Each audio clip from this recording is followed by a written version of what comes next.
Well, that's a good question, and we had the opportunity in the course of the class to talk about some basic concepts of taxation, not only in Egypt, but also in the West. And what struck me was the similarities in the fundamental concepts of taxation, the notions of progressive, regressive taxes.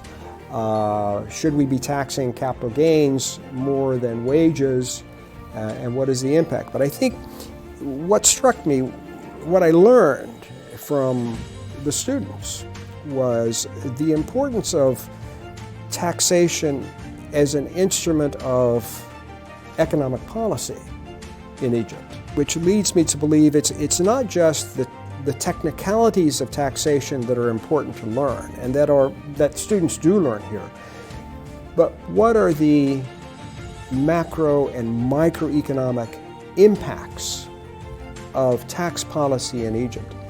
And from what I gathered is that the tax authorities in this country are using tax policy as an effective instrument to stimulate growth and investment. And I think more so than in other countries. And I think it is to their credit and also to the credit of educators here at AUC to impart skills and to teach students not just the technicalities, but the broader economic implications of what they're learning.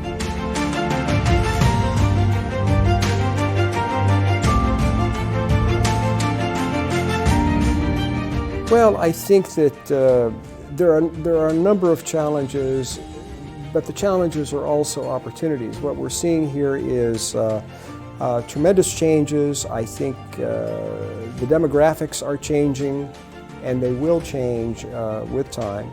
I was fortunate to give a presentation yesterday, and I talked about markets for higher education, global markets and markets that are specific to the Arab world.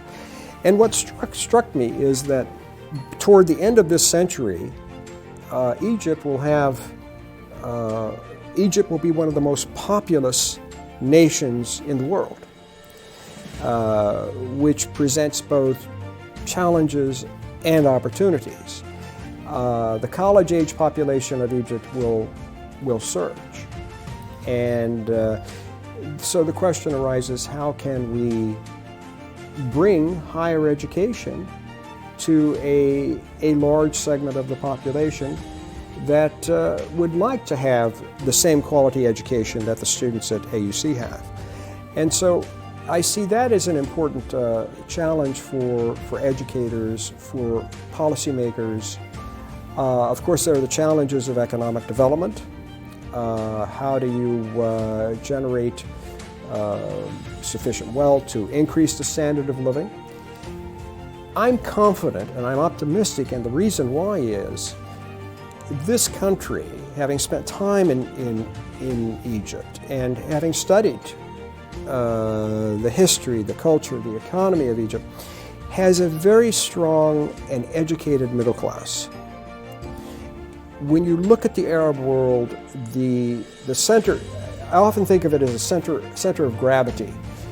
The cultural renaissance of the Arab world began here, and there's a rich tradition here that Egypt has been at the forefront of.